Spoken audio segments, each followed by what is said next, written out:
पूरा देश इस वक्त कोरोना वायरस के संक्रमण से जूझ रहा है।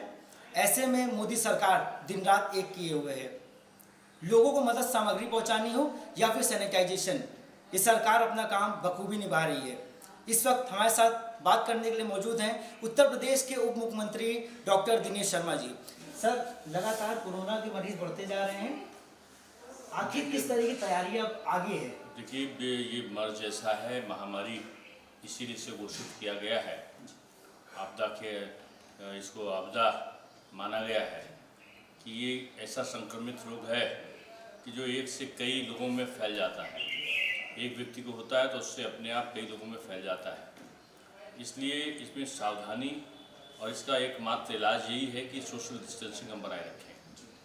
तो सरकार का सारा प्रयत्न, जो लॉकडाउन हमने किया है, हमारी भारत सरकार प्रधानमंत्री जी के आह्वान पर उत्तर प्रदेश सरकार ने जो किया है, तो उसका मकसद एक ही है कि लोग दूर दूर रहें, घरों में रहें, सुरक्षित रहें, संक्रमण से बचें। सर, एक कम्युनिटी किचन एक नया कॉन्सेप्ट निकल के आया है। अगर लॉकडाउन बढ़ा तो उसका किस तरह से विस्तार किया जाएगा? देखिए, ये सरकार के द्वारा जन सहयोग से भी चलाया जाता है और सरकार के अपने खर्चे से भी इस प्रकार के कई जो कल्याण मंडप थे उसमें ये कम्युनिटी किचन की अवधारणा रखी गई।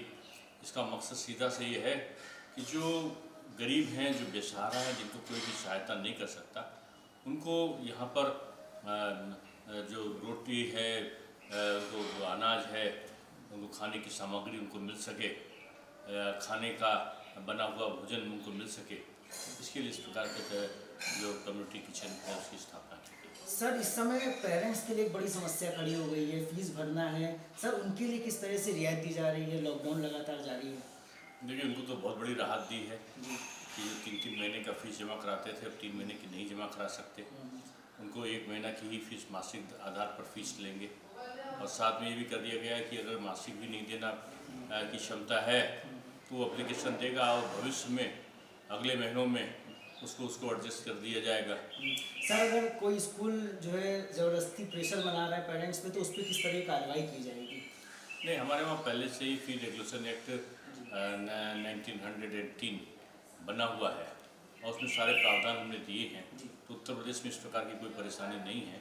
हमने तो शुल्क वृद्धि भी रोक दी है। वर्ष 2020-21 में किसी प्रकार की पूरे सत्र कोई शुल्क वृद्धि नहीं करेगा और किसी प्रकार का अगर विद्यालय नहीं खुले हैं तो वाहन शुल्क नहीं लेगा। ये ऑर्डर्स हमने पहले से कर रखे हैं। सर, ऐसे समय में देखने में आ रहा है कई एनजीओज हैं जो बढ़ चढ़ के हिस्सा ले रही है, लॉकडाउन के दौरान हर तरह से लोगों की मदद कर रही है। सर, उनके बारे में क्या कहना चाहेंगे? मैं तो उनको धन्यवाद और बधाई देना चाहूँगा कि इस भारतवर्ष की जो खूबी है, पहचान है, वो लोगों का सरकार के प्रति कंधे से कंधा मिलाकर काम करने की उनकी प्रवृत्ति, उनकी मानसिकता है। और उत्तर प्रदेश में जो भामाशाह हैं वो निकल कर बाहर आए हैं और जिनकी हैसियत नहीं होगी कि वो 1000 लोगों को खिलाएं, फिर भी उनकी मनोवृत्ति बन गई कि वो 1000 लोगों को 500 लोगों को खाना खिलाएं। इस प्रकार की होड़ लगी हुई प्रतिद्वंद्विता कि कौन कितनी ज़्यादा सेवा कर सकता है, मैंने शायद अपने जीवन में इस प्रकार का सहयोगात्मक रूप कभी नहीं देखा है। सर, लॉकडाउन जारी है, उसके बावजूद कई ऐसे लोग हैं जो बेवजह घर से बाहर निकल रहे हैं। हमारे चैनल के माध्यम से एक अपील उनसे कर दीजिए। नहीं, निश्चित रूप में लॉकडाउन सरकार ने अपने लिए थोड़ी किया है, ये जनता के लिए किया है, जनता की सुरक्षा के लिए किया है। और सुरक्षा तभी हो सकती है जब हम लोग अपने अपने घरों में रहें और बहुत ही आवश्यक कार्य है तो भी पूरी तरह सेफ्टी के साथ में कि अपना मास्क को लगाकर, सैनिटाइज़र का उपयोग करते हुए और सोशल डिस्टेंसिंग का मानक का पालन करते हुए हम जाएं और जल्दी अपने घर पे वापस आए। इस प्रकार की जो प्रवृत्ति है वो अपने आप में लाना होगा, क्योंकि हमारा मुकाबला एक महामारी से है और उस महामारी की जंग जिसको कि बड़े बड़े अमेरिका, जर्मनी, इटली, स्पेन ऐसे देश जिस जंग को हार रहे हैं, उस जंग पर हमको विजय प्राप्त करनी है। तो सोशल डिस्टेंसिंग ही एकमात्र आधार है। जी बिल्कुल, जाहिर सी बात है, सरकार लगातार हमारे लिए मैदान में है, हमें भी ज़रूरत है उनकी मदद करने की। सोशल डिस्टेंसिंग जो है वो लगातार बनाए रखें और बहुत ही ज़रूरी हो तभी घर से बाहर निकलें। कैमरा पर्सन अनमोल के साथ मैं आकाश कश्यप, दैनिक भास्कर, लखनऊ।